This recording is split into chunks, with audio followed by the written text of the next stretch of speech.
매일 성경과 함께하는 오늘의 큐티 시간입니다.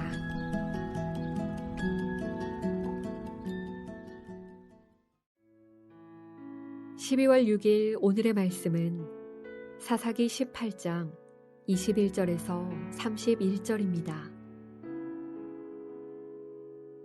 그들이 돌이켜서 어린 아이들과 가축과 값진 물건들을 앞세우고 길을 떠나더니 그들이 미가의 집을 멀리 떠난 때에 미가의 이웃집 사람들이 모여서 단 자손을 따라 붙어서 단 자손을 부르는지라. 그들이 얼굴을 돌려 미가에게 이르되 내가 무슨 일로 이같이 모아가지고 왔느냐 하니 미가가 이르되 내가 만든 신들과 제사장을 빼앗아 갔으니 이제 내게 오히려 남은 것이 무엇이냐. 너희가 어찌하여 나더러 무슨 일이냐고 하느냐 하는지라. 단 자손이 그에게 이르되 내 목소리를 우리에게 들리게 하지 말라. 노한 자들이 너희를 쳐서 내 생명과 내 가족의 생명을 잃게 할까 하노라 하고 단 자손이 자기 길을 간지라. 미가가 단 자손이 자기보다 강한 것을 보고 돌이켜 집으로 돌아갔더라. 단 자손이 미가가 만든 것과 그 제사장을 취하여 라이스에 이르러 한가하고 걱정 없이 사는 백성을 만나 칼날로 그들을 치며 그 성읍을 불사르되 그들을 구원할 자가 없었으니 그 성읍이 베드르홉 가까운 골짜기에 있어서 시돈과 거리가 멀고 상종하는 사람도 없음이었더라. 단 자손이 성읍을 세우고 거기 거주하면서 이스라엘에게서 태어난 그들의 조상 단의 이름을 따라 그 성읍을 단이라 하니라. 그 성읍의 본 이름은 라이스였더라. 단 자손이 자기들을 위하여 그 새긴 신상을 세웠고 모세의 손자요 게르솜의 아들인 요나단과 그의 자손은 단 지파의 제사장이 되어 그 땅 백성이 사로잡히는 날까지 이르렀더라. 하나님의 집이 실로에 있을 동안에 미가가 만든 바 새긴 신상이 단 자손에게 있었더라. 안녕하세요. 오늘은 사사기 18장 21절부터 31절을 묵상하겠습니다. 사사기 17장부터 18장은 두 가지 이야기가 있습니다. 하나는 하나님을 섬겨야 할 레위인이 단순히 생활을 하기 위해 종교적으로 타락하는 것이고, 다른 하나는 하나님께서 주신 땅을 마음대로 떠난 단지파의 불순종 이야기입니다. 이 두 이야기는 자기 소견에 옳은 대로 행동한 개인과 단체라는 점에서 닮아 있습니다. 17장에서 에브라임 사람 미가가 비중 있게 나오는데요. 에브라임 산지에서 그 레위인을 개인적으로 고용한 미가의 모습은 이미 많은 부분에서 우상 숭배를 모방하고 있었던 이스라엘의 모습을 잘 보여줍니다. 18장에서 단지파는 아직 땅에 정착하지 않은 상황입니다. 이것은 18장이 삼손 이후의 시대로 볼 필요가 없음을 말해줍니다. 아마도 17장, 18장은 사사 시대 전체의 특징을 잘 보여주는 이야기일 것입니다. 오히려 17장, 18장은 사사기 초반에 일어난 일로 보는 것이 좋습니다. 18장 1절부터 20절까지의 내용을 간략히 요약하고 오늘 본문인 21절부터 31절까지 보겠습니다. 18장 앞부분은 하나님의 말씀으로 백성을 인도해야 하는 사명을 내팽개친 레위인 청년처럼 단 지파도 하나님께 분배받은 땅을 버리고 제멋대로 떠돌아다니는 내용입니다. 단 지파는 거할 땅을 찾다가 평화로운 마을을 발견합니다.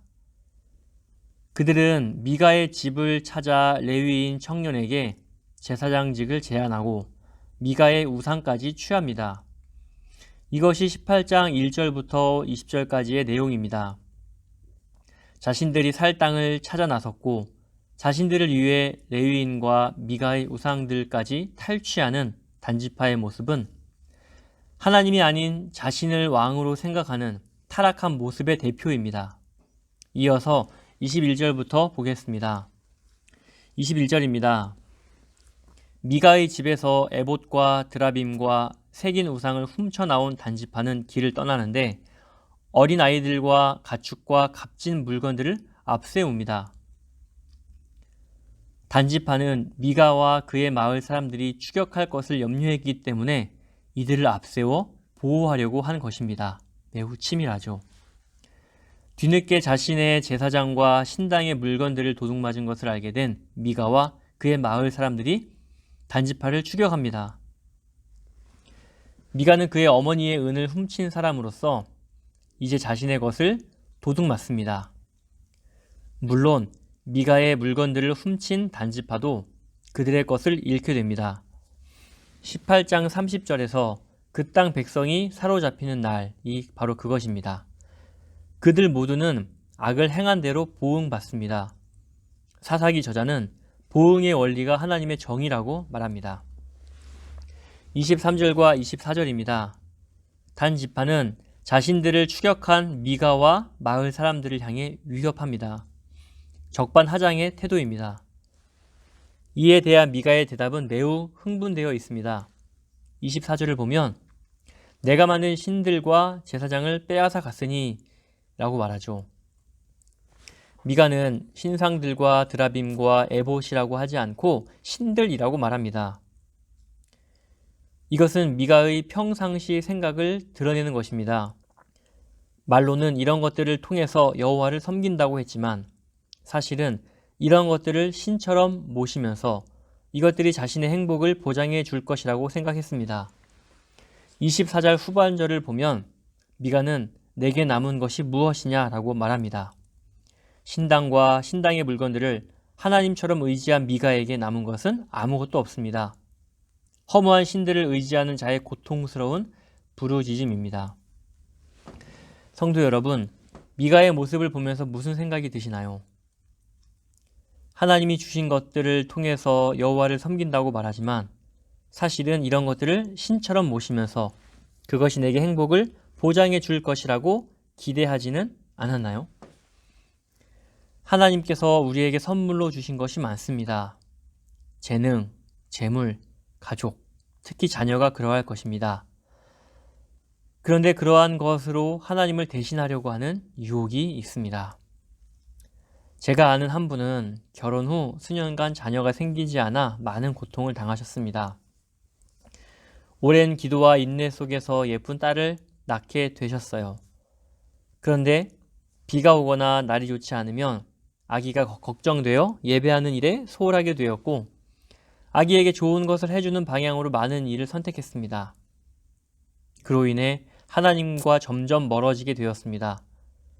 그분은 자녀가 크고 나서야 아이를 우상 삼았던 시간을 후회하신다고 하셨습니다.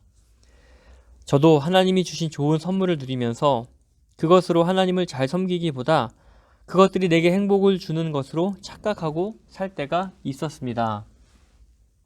오늘 사사기 본문이 분명히 말해줍니다. 허무한 것을 우상 삼는 자에게는 아무것도 남지 않습니다. 25절과 26절입니다. 단 지파의 위협에 대해 미가는 생명의 위협을 느끼며 쓸쓸히 돌아갑니다. 반면 이 기사는 단 지파의 무례함과 부도덕함과 불경건함을 동시에 보여줍니다. 즉 그들이 가나안 땅을 정복할 자격이 없음을 보여줍니다. 그들에게서 하나님의 뜻에 순종하는 거룩한 군대의 모습은 그림자도 찾을 수 없습니다. 27절과 28절은 단지파가 미가의 신상들과 제사장을 취하였다는 것을 재차 강조합니다. 30절과 31절에서도 다시 강조합니다. 이것은 이들이 라이스 땅을 점령한 것이 하나님의 뜻이 아니며 그들이 의지한 것이 얼마나 허무한 것인지를 강조하는 것입니다. 18장 7절과 10절에 라이스 땅이 어떤 곳인지 나오는데 라이스 땅에 사는 사람들은 염려 없이 평온하며 안전했고 부족함 없이 부를 누리며 살았습니다. 18장 27절과 28절에 유사한 내용이 언급되고 있는데 이는 단지파가 라이스를 쉽게 점령했음을 의미하는 것입니다. 라이스에 사는 사람들은 대적들의 침략에 대비하지 않았고 다른 성읍과 거리가 멀어서 그들을 도와줄 사람도 없었습니다. 단지파는 빼앗은 땅의 이름을 단이라고 이름 짓습니다. 그래서 나중에 이 지명은 단에서 브에세바가 보여주듯 이스라엘의 북단을 상징하는 지명이 됩니다. 29절을 제가 읽겠습니다. 이스라엘에게서 태어난 그들의 조상 단의 이름을 따라 그 성읍을 단이라 하니라. 그들은 그들의 조상 이스라엘에게서 난 단의 후손으로서 자랑스럽게 단의 이름으로 그 성을 불렀습니다. 하지만 정작 이스라엘과 단의 믿음과 정신으로는 살지 못하고 있습니다. 30절과 31절은 라이스를 정복한 단지파가 제일 먼저 한 일은 자기들을 위해서 새긴 우상을 세우는 것이었습니다. 자기들을 위해서 새긴 신상을 세웠습니다. 그들은 자신들의 라이스 정복의 영광을 그 신상들에게 돌리고 있습니다. 그리고 30절에서 미가의 제사장이었던 레위인의 정체가 이제야 밝혀집니다. 그는 모세의 손자요 게르솜의 아들인 요나단의 후손입니다. 이것은 독자들에게 엄청난 충격을 줍니다. 그는 모세의 후손입니다. 모세가 누굽니까? 우상 숭배를 금하는 율법을 하나님께 받아서 전해준 사람이 모세입니다. 그런데 레위인은 모세의 후손으로서 조상의 명예를 더럽히는 일을 했습니다. 30절을 보면 그 땅 백성이 사로잡히는 날까지 이르렀더라 라고 되어 있습니다. 여기에 사용된 사로잡히다 단어는 포로 상태를 말합니다.